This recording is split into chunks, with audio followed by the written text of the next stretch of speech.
Oke cuy, kembali lagi bersama gue Bang Bang. Dan terima kasih buat kalian nih yang sudah klik video ini. Dan di kesempatan kali ini gue mau menceritakan sebuah film yang berjudul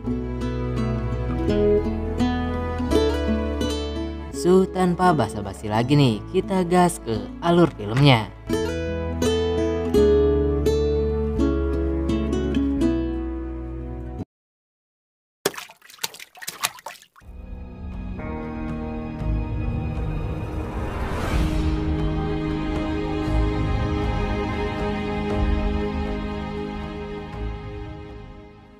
Cerita dimulai dengan memperlihatkan beberapa orang yang sedang melakukan perjalanan. Ia adalah madam dengan ditemani oleh pelayan pribadinya yang merupakan seorang tunawicara. Terlihat madam yang sedang menunggu kedatangan seseorang yang ternyata itu adalah calon suami barunya yang datang menjemput. Ia adalah Chunso beserta pelayannya yang bernama Lee. Chunso sendiri merupakan seorang pengusaha yang cukup kaya raya. Ketika di perjalanan menuju rumah Chunso, Lee pun terlihat memberikan senyuman kepada Juri. Rupanya Lee sendiri mempunyai perasaan suka kepada Juri. Chunso yang dikabarkan akan pulang membawa calon istri barunya, ia pun disambut oleh beberapa pelayan yang bekerja di rumahnya.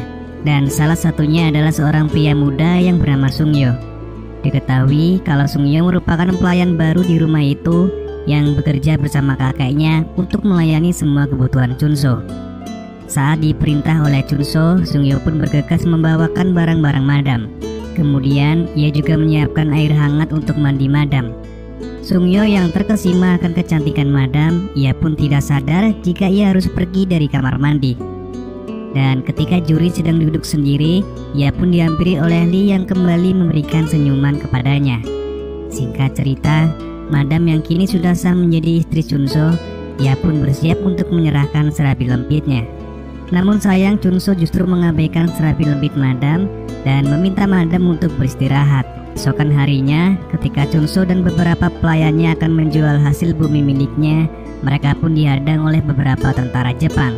Chunso yang tidak suka karena pimpinan tentara Jepang memperlakukan ia dan bawahannya dengan seenaknya. Hal itu pun kemudian membuat perdebatan antara mereka terjadi, hingga berakhir dengan tewasnya Chunso oleh tentara Jepang. Mengetahui suami barunya telah meninggal, madam pun menangis, karena ia belum sempat bercocok tanam dengan suami barunya, tapi kini suaminya telah pergi meninggalkannya. Para pelayan yang takut kalau mereka akan menjadi korban selanjutnya oleh kekejaman tentara Jepang, mereka semua pun memutuskan untuk pergi dari rumah Chunso, termasuk pelayan pribadi madam yang dipaksa ikut oleh Lee. Lalu kini tersisa madam, Sungyo dan kakek Asung yang masih bertahan di rumah itu. Alasan kakek Asung bertahan di rumah itu karena ia merupakan pelayan setia yang sudah mengabdikan hidupnya kepada Chunso. Lalu beberapa hari kemudian setelah kejadian itu, mereka pun melanjutkan hidup dan menjalani hari-hari seperti biasanya dengan saling membantu dan bekerja di ladang. Suatu ketika, secara tak sengaja mereka melihat kekejaman tentara Jepang yang ingin membawa para gadis untuk dijadikannya budak, termasuk mantan pelayan pribadi madam. Melihat wanita yang dicintai diperlakukan seenaknya, Lee pun menghajar para tentara Jepang tersebut. Merasa kalau Lee sudah menyelamatkannya, Juri pun kemudian berterima kasih dan memberikan imbalan berupa ciuman kepada Lee. Melihat kemesraan Juri dengan Lee, madam pun bersedih karena teringat dengan dirinya yang kini tak memiliki pasangan. Lalu keesokan harinya, ketika pulang dari ladang, madam tak sengaja melihat Juri dan Lee yang sedang bercocok tanam di antara semak-semak. Sungyo yang juga melihat kegiatan itu, ia pun terus kepikiran hingga membuatnya tidak bisa tidur.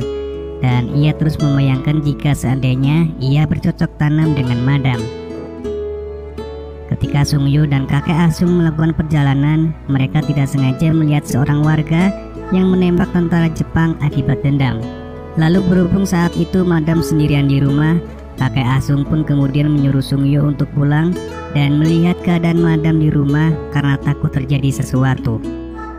Sungyo yang sampai di rumah, ia justru tidak sengaja melihat madam yang sedang mandi, karena kebetulan pintu kamar mandi yang saat itu sedang rusak. Menyadari ada yang melihatnya, madam pun berteriak hingga membuat Sungyo berlari. Malamnya pun Sungyo kembali terbayang akan serabi madam yang dilihatnya tadi siang. Dan anehnya, Madam juga memikirkan kejadian serupa yang membuatnya kini mulai menyadari kalau Sungyo ternyata memendam perasaan kepada dirinya. Keesokan harinya, Sungyo mencoba memperbaiki pintu kamar mandi yang rusak. Di sini Madam terlihat senang dan berterima kasih kepada Sungyo. Dan sejak saat itulah Madam mulai memberikan perhatian lebih kepada Sungyo.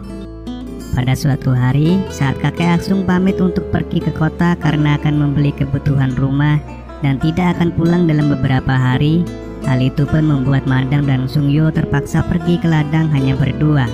Saat itu, mereka melihat rombongan tentara Jepang yang sedang membawa para gadis.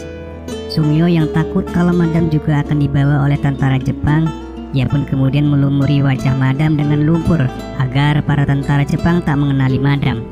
Lalu ketika pulang ke rumah dan saling membersihkan badan, Madam yang sudah tidak tahan karena lama tak bercocok tanam, ia pun segera mengajak Sungyo untuk menikmati serabi lempitnya.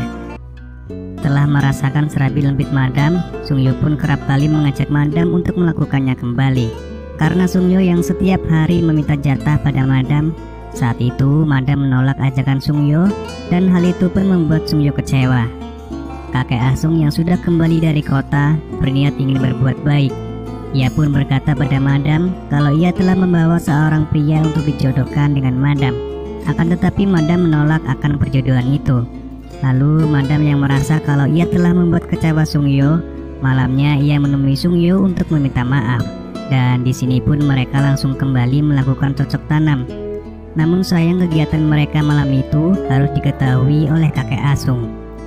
Merasa kecewa dengan mereka, kakek Asung memutuskan untuk pergi meninggalkan rumah itu dan meminta Madam untuk menjaga Sungyo. Semenjak kepergian kakek Asung, Madam dan Sungyo pun bebas menjalin hubungan tanpa perlu takut ada yang melihatnya lagi. Ketika malam hari secara tak sengaja, mereka melihat tentara Jepang yang menyelinap masuk rumah mereka untuk meminta pertolongan. Madam yang merasa kasihan pun menolong tentara itu, meski sempat mendapatkan penolakan dari Sungyo. Saat itu Madam dan Sungyo mengantarkan makanan untuk tentara itu. Di sini tentara itu pun mulai menyukai Madam karena kecantikan dan kebaikannya. Sungyo yang melihat hal itu pun merasa cemburu dan merasa tidak suka dengan keberadaan tentara itu di rumah mereka. Terlihat sekelompok tentara Korea yang sedang mencari keberadaan tentara Jepang. Mereka kemudian menemukan jejak tentara Jepang di depan rumah Madam. Sungyo yang melihat tentara Korea menuju rumah Madam, ia pun berlari memberitahu Madam untuk membawa tentara Jepang bersembunyi. Tentara Korea pun kemudian menggeledah beberapa ruangan di rumah Madam, namun mereka tak menemukan tentara Jepang. Saat tentara Korea itu pergi, Madam dan tentara Jepang pun keluar dari tempat persembunyian. Tentara Jepang merasa sangat berterima kasih kepada Madam. Sungyo yang kemudian melihat tangan Madam digenggam oleh tentara Jepang, ia pun merasa kecewa dengan Madam. Sungyo yang sudah tidak tahan melihat kedekatan mereka, ia pun memutuskan untuk memberitahu para tentara Korea tentang keberadaan tentara Jepang di rumahnya. Setelah Sungyo pergi, tentara Jepang yang merasa kesal akan keputusan Sungyo, ia pun berniat membalasnya dengan memaksa Madam bercocok tanam dengannya.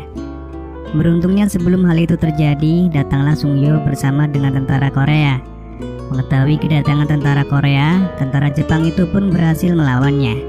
Ia juga mengancam dan akan membunuh Sungyo karena telah melaporkannya kepada tentara Korea. Untungnya saat itu Madam datang dan langsung memukul tentara Jepang itu dari belakang. Madam kemudian mengusir tentara Jepang untuk pergi dari rumahnya. Akhirnya tentara Korea berhasil menemukan tentara Jepang dan berhasil melumpuhkannya. Sementara Madam mengajak Sungyo pergi dari rumahnya untuk pindah ke sebuah rumah kecil dan memulai hidup baru bersamanya. Lalu film pun selesai.